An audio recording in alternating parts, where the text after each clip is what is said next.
내가 주인 삼은 모든 것 내려놓고 내 주 되신 주 앞에 나가 내가 사랑했던 모든 것 내려놓고 주님만 사랑해.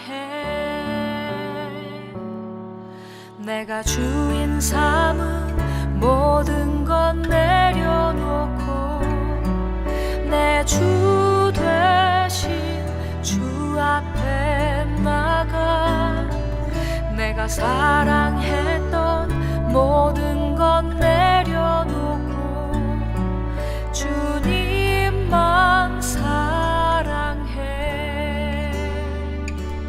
주 사랑 거친 풍랑에도 깊은 바다처럼 나를 잠잠케 해. 주 사랑 내 영혼의 반석 그 사랑 위에 서리.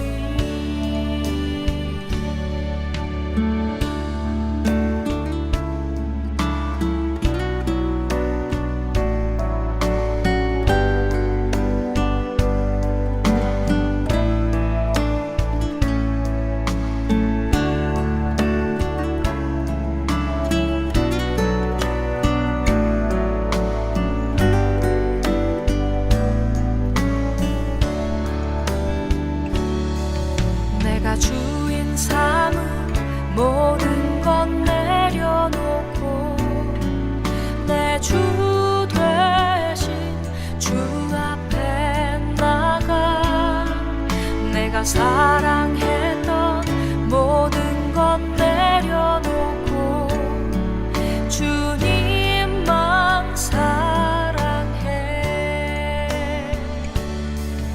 내가 주인 삼은 모든 것 내려놓고 내 주 되신 주 앞에 나가 내가 사랑했던 모든 것 내려놓고 주님만 사랑해. 주 사랑 거친 풍랑에도 깊은 바다처럼 나를 잠잠케 해. 주 사랑 내 영혼의 반석 그 사랑 위에 서리. 주 사랑 거친 풍랑에도 깊은 바다처럼 나를 잠잠케 해. 주 사랑 내 영혼의 반석 그 사랑 위에 서리. 그 사랑 위에 서리. 그 사랑 위에 서리.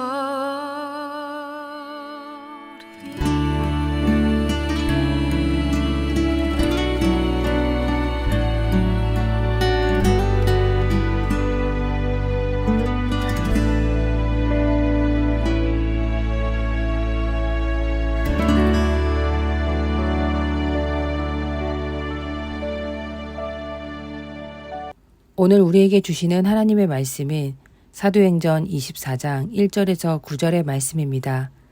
닷새 후에 대제사장 아나니아가 어떤 장로들과 한 변호사 더둘로와 함께 내려와서 총독 앞에서 바울을 고발하니라. 바울을 부르매 더둘로가 고발하여 이르되 벨릭스 각하여 우리가 당신을 힘입어 태평을 누리고 또 이 민족이 당신의 선견으로 말미암아 여러 가지로 개선된 것을 우리가 어느 모양으로나 어느 곳에서나 크게 감사하나이다. 당신을 더 괴롭게 아니하려 하여 우리가 대강 여짜옵나니 관용하여 들으시기를 원하나이다. 우리가 보니 이 사람은 전염병 같은 자라. 천하에 흩어진 유대인을 다 소유하게 하는 자요. 나사렛 이단의 우두머리라. 그가 또 성전을 더럽게 하려 함으로 우리가 잡아싸우니 당신이 친히 그를 신문하시면 우리가 고발하는 이 모든 일을 아실 수 있나이다 하니 유대인들도 이에 참가하여 이 말이 옳다 주장하니라. 아멘. 대제사장의 무리들은 벨릭스 총독 앞으로 몰려와 바울의 처벌을 요구합니다. 바울은 유대인 사회를 혼란스럽게 한 자라 말하며 구체적 죄목도 밝히지 않고 즉각적인 심판을 요구합니다. 이 본문을 묵상하며 예수님이 잡히시던 날과 닮았음을 느낍니다.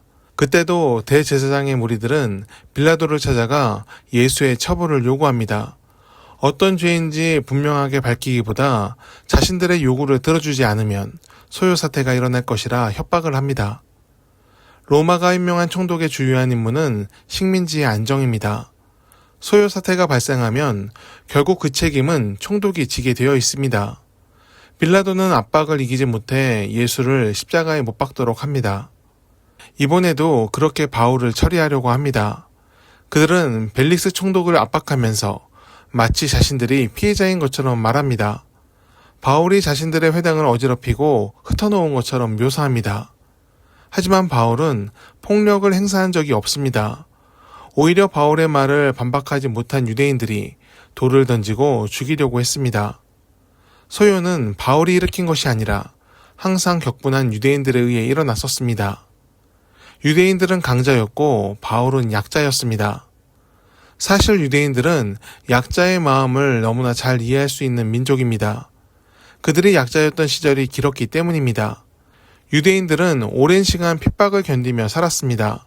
애굽, 블레셋, 바벨론, 알렉산더 제국, 로마에 이르기까지 영광의 시기보다 눈물을 흘리던 시간이 더 길었습니다. 그러나 약자의 아픔을 누구보다 잘 아는 그들은 강자의 위치에 섰을 때 그 힘을 사용하는 것을 주저하지 않았습니다. 약자의 목소리를 누르고 자신들의 이익을 챙겼습니다. 그간 그들을 핍박하던 강자들의 모습과 별반 다르지 않았습니다. 그 흐름은 오늘날에도 이어지고 있습니다. 히틀러의 나치로 인해 유대인은 무려 600만의 희생자를 냈습니다. 오해와 편견, 그리고 정치적 목적에 의해 억울한 생명들이 꺼져갔습니다. 약자였던 유대인들은 강자의 폭력으로 많은 고통을 당했습니다. 하지만 여기서 교훈을 얻지 못한 것 같습니다.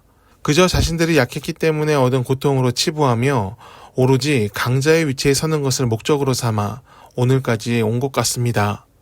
오늘날까지 벌어지고 있는 중동 전쟁에서 유대인의 나라 이스라엘은 강자의 폭력을 서슴지 않고 휘두르고 있습니다. 마치 벨릭스 총독을 찾아가 바울의 희생을 요구하는 대제사장처럼 강자는 그래도 된다는 식으로 폭력을 행사하고 있습니다. 강자는 그 힘에 대한 책임이 있습니다. 주어진 힘을 맹신하며 스스로 정의가 되려고 한다면 하나님께선 그 힘을 뺏으시고 수치를 얻게 하실 것입니다. 강력한 힘에는 그만한 책임이 따릅니다. 그 힘에 의해 억울한 피가 흐른다면 두 손에 묻은 피는 가인의 때처럼 스스로를 묶는 올무가 됩니다. 사람의 인생은 약한 때와 강한 때가 공존합니다. 많은 사람들이 약할 때를 넘어져 있을 때로 이해하나 실상은 강한 때에 넘어지는 경우가 많습니다. 교만에 빠져 스스로의 힘을 과신하다가 패망의 길로 들어선 사람과 나라의 이야기는 역사에서 흔히 볼 수 있습니다. 강한 때일수록 그리고 고난이 많을수록 더 낮은 자가 되어 더 많은 사람들의 말을 듣길 바랍니다. 힘으로 사태를 해결하는 것보다 관용과 긍휼, 대화로서 일을 풀어가길 바랍니다. 누군가 왜 그래야 합니까? 라고 묻는다면 그것이 예수님의 방법이라고 말해줘야 합니다. 세상이 죄로 가득 찼을 때 주권자이신 하나님이 강자의 길을 택하셨다면 심판으로 끝내셨을 것입니다. 하지만 하나님은 예수님을 이 땅에 보내셔서 품는 방법을 택하셨습니다.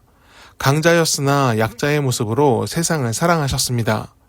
그렇다면 우리가 세상을 사는 방법도 그래야 합니다. 우리는 하나님 안에 있으므로 강자입니다. 하지만 가장 약한 모습으로 이 땅에 오신 예수님을 본받아야 합니다. 예수의 삶을 본받으며 선을 이루기 위해 애쓰는 모습이 우리에게 있길 바랍니다. 우리의 가정과 교회, 그리고 속한 사회에서 예수의 방법으로 살기를 간절히 축원합니다. 기도하겠습니다. 하나님, 우리가 강자의 열매에 취하지 않게 하옵소서.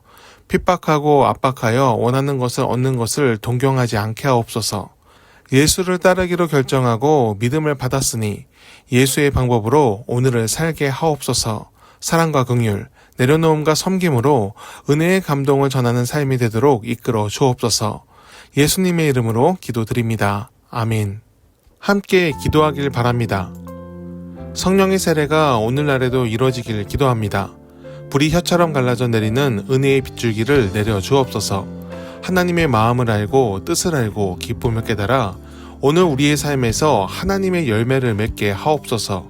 주의 길을 따르는 것이 우리의 즐거움이 되게 하옵소서. 자녀들의 염려와 근심을 풀어 주옵소서. 세상 속에서 겪는 일들이 우리의 마음을 조여올 때 하나님의 위로를 얻게 하옵소서. 모세와 다윗 같은 하나님의 사람들이 얻었던 평안이 우리의 것이 되게 하옵소서. 문제를 두려워하지 말고 담대히 마주하며 주님과 함께 하나씩 풀어가게 하옵소서. 우리가 속한 세상을 위해 기도합니다. 사랑과 희망이 사라진 시대가 되지 않도록 하옵소서. 공정과 평등, 자유와 평화의 가치가 회복되게 하옵소서. 갈등을 조장하며 사회를 분열시키고 하나님의 공의를 굽게 하는 자들을 부끄럽게 하시고 주의 길로 행하며 정의와 긍휼을 베푸는 자들을 귀히 써주옵소서. 우리 더교회가 세상 속에서 역할을 하게 하옵소서. 은혜가 흐르는 축복의 통로로 쓰시고 세상을 위로하는 공동체가 되게 하옵소서. 예수께서 보이신 겸손과 긍휼을 따르며 마땅히 이뤄야 하는 정의를 놓치지 않게 하옵소서. 하늘의 상급을 바라며 오늘을 하나님의 사람으로 살도록 모든 성도들과 동행하여 주옵소서. 하나님이 말씀하시기를 말세에 내가 내 영을 모든 육체에 부어주리니 너희의 자녀들은 예언할 것이요 너희의 젊은이들은 환상을 보고 너희의 늙은이들은 꿈을 꾸리라. 주여, 이 모든 일을 우리 가운데 속히 이루어 주옵소서.